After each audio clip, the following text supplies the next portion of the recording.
A Florida congressional candidate was captured on camera basically saying, we need to extinguish the left. The only thing that's good enough is completely and totally destroying the political left in this country. Destroying it. I'm talking about defunding government agencies, defunding bureaucrats, defunding government schools and going to 100% private school like Florida's making gestures at right now. Let's make sure that bill that just passed, House Bill 1, gets fully implemented in good faith, and we don't have government schools and we don't have strings attached to our private education models that are about to merge here in the state of Florida at a much faster rate. Let's truly beat the left at the federal level. What does that look like? Gutting the DOJ like a fish and defunding these government agencies. But the truth of the matter is we need to go so much further. We need to go so much further with our laws in Florida. We need to extinguish the left. Okay, so I mean, I don't even know if it's he admitted, because I mean, oh my God, he admitted. This is not really a surprise. This is what they want to do. They want to eliminate, extinguish the left. Funny enough, what is that? What does extinguishing the left look like? It means defunding the DOJ. Is the DOJ? Is that a leftist organization? Really? That's news to me as a leftist. The DOJ is more of like I would say it's more of a look, law enforcement generally tends to be more conservative. You know, the whole law and order thing. So wait a minute. So if apparently the DOJ is leftist, does that mean the leftists are the law and order people and the right-wingers are the ones who are against law and order?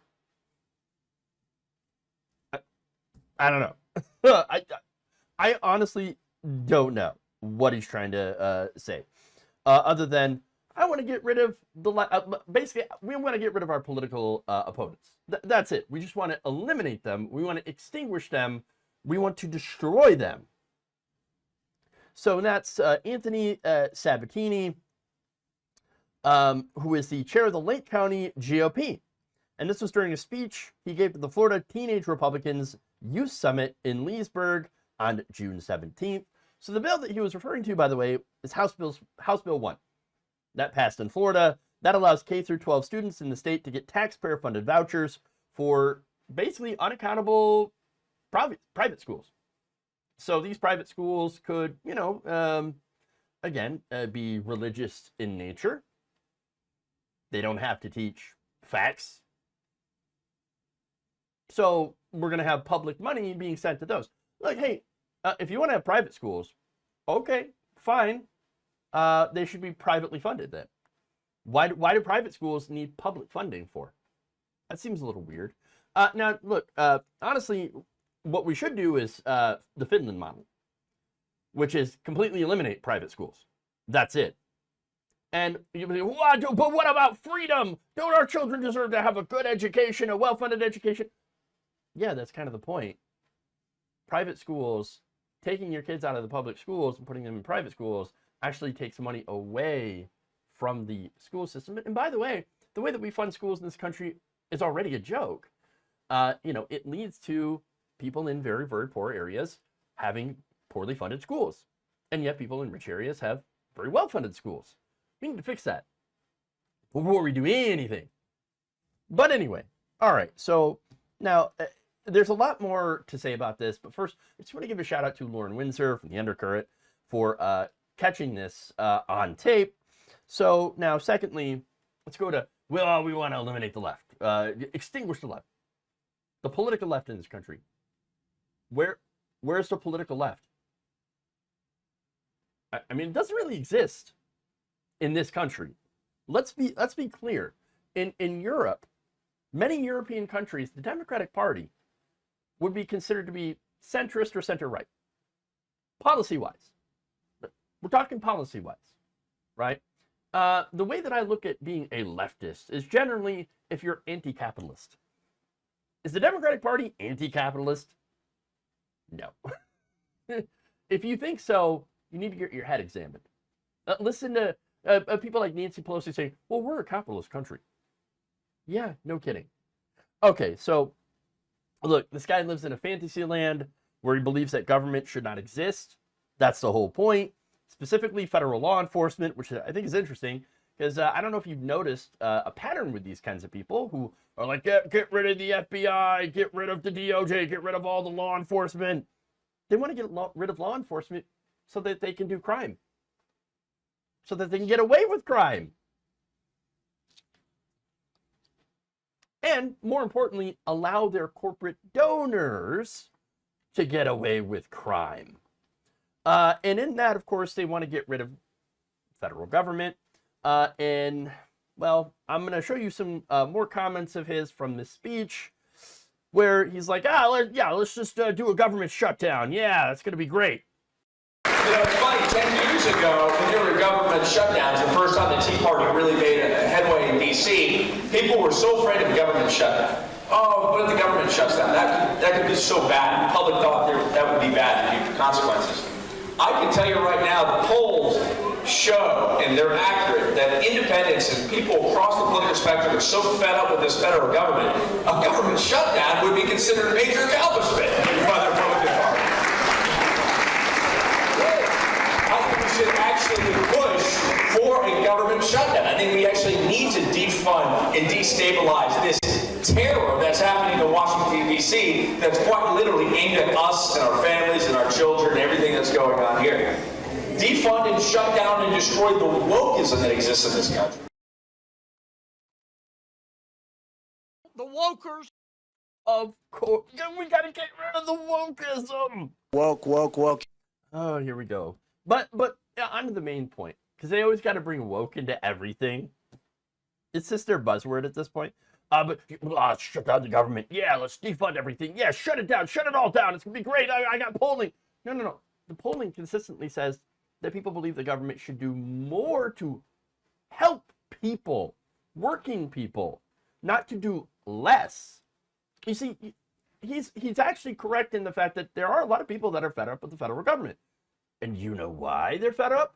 Because the government is not helping working people. They're helping corporations and defense contractors. That's why people are mad. That's why people are mad at the federal government, because it's not helping them. Okay, so now, that said, his solution, shut down the federal government. Because, that's going to be great, right? Really? Hope you don't need to travel. During the 2018 shutdown, for example, air travel pretty much came to a screeching halt as air traffic controllers didn't show up for work. They weren't getting paid. You had TSA, which I don't care about TSA, but nonetheless, they didn't show up for work either. And so you had a lot of people that were stuck. They couldn't go anywhere. They couldn't do air travel. Kind of a disaster if you need that stuff. You need air traffic controllers. But, it affects other people as well. For example, if you were a home buyer, there would be nobody to approve new mortgages. It has to go through the IRS. If you run a small business, there would be no one to approve small business loans. If you need that loan, sorry, government shutdown, what can we do? The economic results of a government shutdown means the stock market would explode. Which, would crash not only the United States economy, but would also crash the world economy. And so you would essentially reduce not only the United States to a third world country, essentially overnight, by shutting down the government. And I'm talking about complete and total shutdown, which this guy's talking about, right? A shutdown or default, any of that stuff would be an absolute disaster. This is what conservatives are trying to push forward to do now. To just completely shut everything down, default, whatever, so that they can, cut everything in government down to the bare minimum. It'd be a disaster. Now, maybe that's what some of these people want if they've got a bunker and a stockpile of guns. And yeah, to be fair, there are quite a few of those people around. But I'm guessing everyone else is not going to be happy about this. They're not going to be happy with what this guy wants to do, even if they think, oh, yeah, it's a good idea. But when it starts to affect them, because we know, oh, yeah, it's great. Yeah, oh, this thing, yeah, it's so good. Shut this down, destroy this thing. Keep these people out. Oh, no, it affected me. Oh, but bring it back. I didn't actually mean it. I didn't realize it. Oh, this was actually important to the everyday functioning of our country. Yeah, I know. Big surprise. Now, look, finally, let's go back to him wanting to extinguish the left. First off, you're not going to extinguish the left. Right now, the political left doesn't even have power in the United States, in Congress. I mean, one of the people that is considered to be far left radical, somebody like AOC or Bernie Sanders. First of all, not even that radical, for one. And secondly, very, very little political power. Like, I love Bernie Sanders, but, like, he's pretty much got no power. He's one person in the Senate. Where most of the Democratic Party doesn't even agree with him or align with him on his issues, things like Medicare for all, things like prescription drug prices, and allowing Medicare to negotiate all prescription drug prices, things like that. Okay, so not going to happen. And secondly, there's always going to be people on the progressive left, no matter what. There are going to be progressives. There are going to be people who want to push change. Look, after the Dark Ages, you had the Enlightenment. After the Gilded Age, you had the rise of unions. You had the New Deal. Things like that. Now, look, if you want to talk about the pendulum swinging, right? Yeah, it does. Sometimes society and culture goes to the right, and generally terrible things happen. Massive wars, lack of knowledge, again, going into a virtual dark age, or even sometimes literal dark age, at least when it comes to, things like education, knowledge, all that stuff.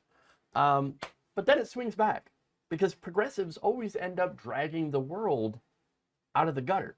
The far right always tends to put us in. And if we have to, we'll do it again. Because it turns out you can't beat progress, and you can't kill freedom.